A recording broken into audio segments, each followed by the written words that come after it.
Class second year, chapter 11 chemistry, alcohols, phenols and ether, lecture 5 reactions of phenols। आज का जो हमारा topic of discussion है, phenols जो है वो दो तरह से रिएक्शन शो करते हैं, reaction due to OH group and reaction due to benzene ring.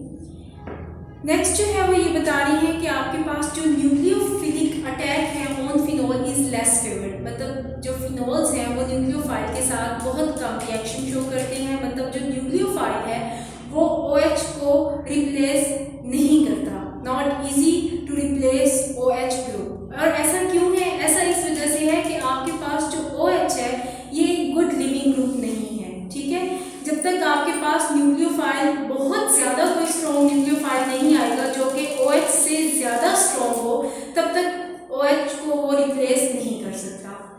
इसके अलावा जो आपके पास इलेक्ट्रोफाइल अटैक जो होता है फिनोल पे वो फेवर्ड होता है, मतलब electrophile can easily attack on phenol, phenol पे इजीली अटैक कर सकते हैं। नेक्स्ट जो है वो आपके पास है acidic behaviour of phenols. Phenols जो है वो मोर एसिडिक है देन अल्कोहल्स, अल्कोहल से ज़्यादा एसिडिक होते हैं, और ऐसा क्यों है ये नेक्स्ट हम डिस्कस करेंगे। Less acidic then carboxylic acid, carboxylic acid से ये लेस एसिडिक होते हैं। फिनोल डिजोल्व इजीली इन अल्कलीज, अल्कलीज ये बहुत आसानी से डिजोल्व हो जाती हैं। फॉर एग्जांपल फिनोल्स जो है वो है NaOH, मतलब सोडियम हाइड्रोक्साइड, पोटेशियम हाइड्रोक्साइड में आसानी से डिजोल्व हो जाती हैं, but less effective on litmus paper. लेकिन लिटमस पेपर पे जो इनका इफेक्ट है वो बहुत कम आता है, मतलब अगर आप इनका लिटमस पेपर टेस्ट करना चाहें तो ये चेंज इन कलर बहुत कम शो करते हैं। वाटर सोलबल होती है और वाटर में डिजोल्व होने के बाद जो ये सोल्यूशन बताते हैं उस सोल्यूशन की pH आपके पास राउंड अबाउट 5 to 6 होती है। नेक्स्ट जो है वो हम देख रहे हैं acidic behaviour of phenols, phenols का एसिडिक बिहेवियर जो है वो हमने देखना है। So this is the structure of phenol. ये हमारे पास एक बहुत ही सिंपलेस्ट फिनोल है जिसे हमने लिया हुआ है, और आपको पता है कि एसिड्स जो हैं वो ऐसे केमिकल सब्सटेंस होते हैं जो कि अपना प्रोटॉन या H+ साइन जो है वो डोनेट कर देते हैं। तो फिनोल भी बेसिकली अपना H+ साइन जो है वो क्या कर देगा, डोनेट कर देगा, ठीक है।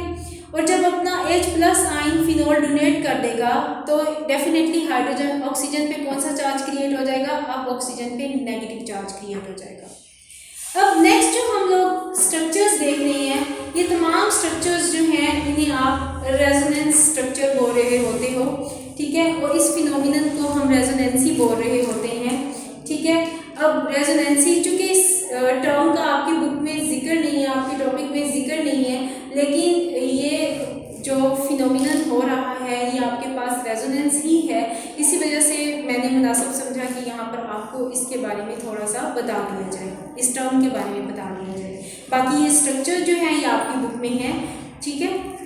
तो अब रेजोनेंसी क्या है या इधर क्या हो रहा है, इन स्ट्रक्चर्स में क्या हो रहा है। जब कभी आपके पास कोई भी ऐसा कंपाउंड, चाहे वो क्लोज्ड चेन स्ट्रक्चर हो या फिर वो जो है क्लोज्ड रिंग स्ट्रक्चर हो या फिर वो सिंपल स्ट्रेट चेन स्ट्रक्चर हो, और अगर उस कंपाउंड में कोई आयन पड़ा हुआ है, मतलब पॉजिटिव या नेगेटिव आयन पड़ा हुआ है, और उसी कंपाउंड में उस आयन के ऑल्टरनेट जिस बॉन्ड के साथ वो आयन अटैच है उससे वेरी नेक्स्ट जो केमिकल बॉन्ड है वो डबल बॉन्ड पड़ा हुआ है, तो तब आपके पास डीलोकलाइजेशन जो है वो क्रिएट हो जाती है डबल बॉन्ड की, जैसा कि इस स्ट्रक्चर में हो रही है। अब आपको ये फिनोमिनन जो है ओके, अब आप अगर यहाँ पर देखें तो इस स्ट्रक्चर में फिलहाल इन एरोज को है फिल वक्त इग्नोर करें, और अगर आप इस स्ट्रक्चर एरोज को और ये जो पॉजिटिव नेगेटिव चार्जेस हैं इन दो पॉजिटिव नेगेटिव चार्जेस को भी इग्नोर करें, और सिर्फ ये माइंड में रखें कि यहाँ पर ओनली ये ऑक्सीजन पे नेगेटिव चार्ज पड़ा हुआ है। तो अब यहाँ पे ऑक्सीजन पे नेगेटिव चार्ज है, ऑक्सीजन खुद सिंगल बॉन्ड के साथ अटैच है, और ऑक्सीजन से इस सिंगल बॉन्ड के नेक्स्ट जो बॉन्ड पड़ा हुआ है वो आपके पास पाई बॉन्ड है। इसी तरह से इस पाई के नेक्स्ट सिंगल पड़ा हुआ है, और उससे नेक्स्ट जो पड़ा हुआ है वो आपके पास अगेन डबल बॉन्ड है, फिर आपके पास एक सिंगल आ रहा है, फिर डबल आ रहा है, और इस तरह से ये स्ट्रक्चर हो रहा है। तो अब इस नेगेटिव चार्ज की वजह से ये पूरे का पूरा स्ट्रक्चर क्या हो जाएगा, डिस्टर्ब होगा, और इसमें डिस्टर्बेंस किसकी वजह से होगी, सिर्फ और सिर्फ पाई इलेक्ट्रॉन्स की शिफ्टिंग की वजह से होगी।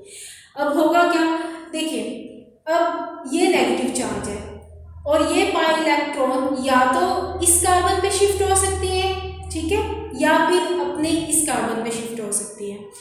अब चूंकि उस तरफ ऑलरेडी नेगेटिव चार्ज पड़ा हुआ है तो ये उस तरफ तो जा नहीं सकते, क्योंकि अगर ये उस तरफ जाएंगे तो यहाँ पर पहले इलेक्ट्रॉन पड़े हुए हैं और अगर ये भी इलेक्ट्रॉन इस तरफ चले गए तो रिपल्शन क्रिएट हो जाएगी और किसी किस्म का कोई केमिकल बॉन्ड फॉर्मेशन नहीं होगी। अंडरस्टैंड? तो होगा क्या, डेफिनेटली ये इसके ऑपोजिट यानी कि इससे फॉर अवे ज़्यादा चाहेगा। तो अब आपके पास ये जो पाई बॉन्ड है वो किसके ऊपर शिफ्ट हो जाएंगे, इस कार्बन पे शिफ्ट हो जाएंगे।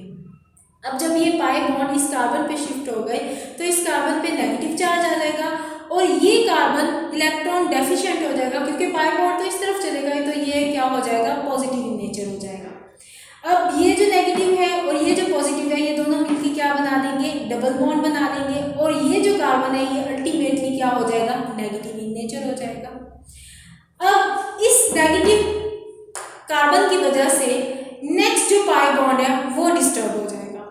अब वो किस तरह से डिस्टर्ब होगा, वो भी शिफ्ट हो जाएगा टुवर्ड्स द नेक्स्ट कार्बन। वो इस तरफ क्यों नहीं शिफ्ट कर सकता, अगेन वही रीजन कि यहाँ पर आपके पास नेगेटिव ऑलरेडी पड़ा हुआ है, तो किस तरह से मुमकिन है कि सेम चार्ज सेम डायरेक्शन में मूव कर जाए, नो। तो क्या होगा कि ये जो डबल बॉन्ड है वो इस कार्बन पे शिफ्ट कर जाएगा और इस कार्बन पे क्या आ जाएगा, नेगेटिव चार्ज आ जाएगा और ये कार्बन पॉजिटिव हो जाएगा और ये नेगेटिव ये पॉजिटिव दोनों मिलकर डबल बॉन्ड फॉर्मेशन कर लेंगे और ये अब आपके पास कार्बन क्या हो गया, नेगेटिव हो गया।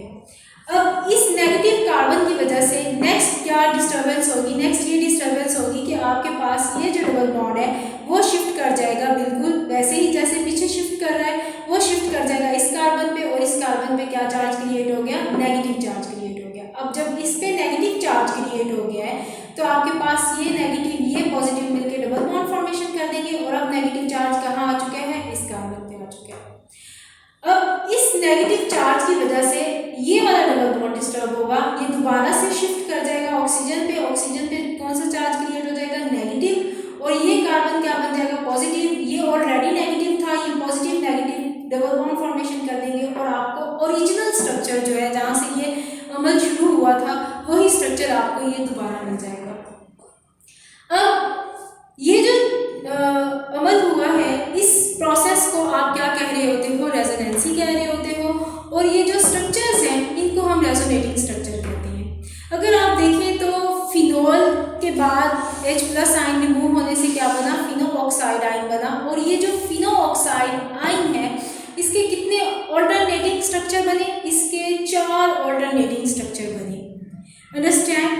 तो जिस कंपाउंड के या जिस आयन के जितने ज़्यादा रेजोनेटिंग स्ट्रक्चर बनते हैं, ये रूल है रेजोनेंसी का, जिसके जितने ज़्यादा रेजोनेटिंग स्ट्रक्चर बनेंगे उस कंपाउंड में या उस आयन में उतनी ज़्यादा स्टेबिलिटी होगी, और अगर स्टेबिलिटी ज़्यादा होगी तो इसका मतलब क्या है, उसकी रिएक्टिविटी उतनी ही कम होगी। तो जब रिएक्टिविटी कम होती है तो स्टेबिलिटी ज़्यादा होने की वजह से, रिएक्टिविटी कम होने की वजह से आपके पास जो फिनोल है वो ज़्यादा बेहतर एसिडिक बिहेवियर शो करता है as compared to alcohol. Alcohol के मुकाबले में अल्कोहल या ऐसा क्यों नहीं करते कि अल्कोहल्स जो हैं वो ज़्यादा स्टेबल बना सकें अपना जो आयन है as compared to phenoxide ion. तो ऐसा इस वजह से है कि जब आप एक सिंपलेस्ट अल्कोहल की एग्जांपल ले लें, मेथनॉल जो है वो है CH3OH। अब अगर इसमें से हम हाइड्रोजन आयन निकाल दें तो बाकी पीछे क्या रह जाएगा, CH3O नेगेटिव। अब वो जो ऑक्सीजन नेगेटिव है, CH3O नेगेटिव में जो ऑक्सीजन नेगेटिव है वो CH3 के साथ सिंगल बॉन्ड के साथ अटैच है, मतलब there is no alternate double bond, उसके ऑल्टरनेट इर्द गिर्द कोई डबल बॉन्ड नहीं पड़ा हुआ। इसी वजह से वो एक ही आयन स्ट्रक्चर बनाएगा और वो उसी फॉर्म में रहेगा और वो उसी फॉर्म में अवेलेबल होगा for the further reaction. Understand? Next जो है हमारे पास Ka वैल्यू जो उन्होंने दी हुई है फिनोल की, वो आपके पास 1.3 × 10⁻10 है, और जो रिलेटिव एसिडिक स्ट्रेंथ है वो आपके पास कार्बोक्सिलिक एसिड की ये ज़्यादा होती है एज़ कम्पेयर टू फिनोल, और फिनोल की जो है वो वाटर से ज़्यादा होती है और वाटर की अल्कोहल से ज़्यादा होती है। ठीक है, so this is your topic of today. आप लोगों ने यही जो टॉपिक है एज एन असाइनमेंट आपको है, ये टॉपिक आपने इसे लर्न भी करना है और आपने इसको राइट भी करना है। Thank you.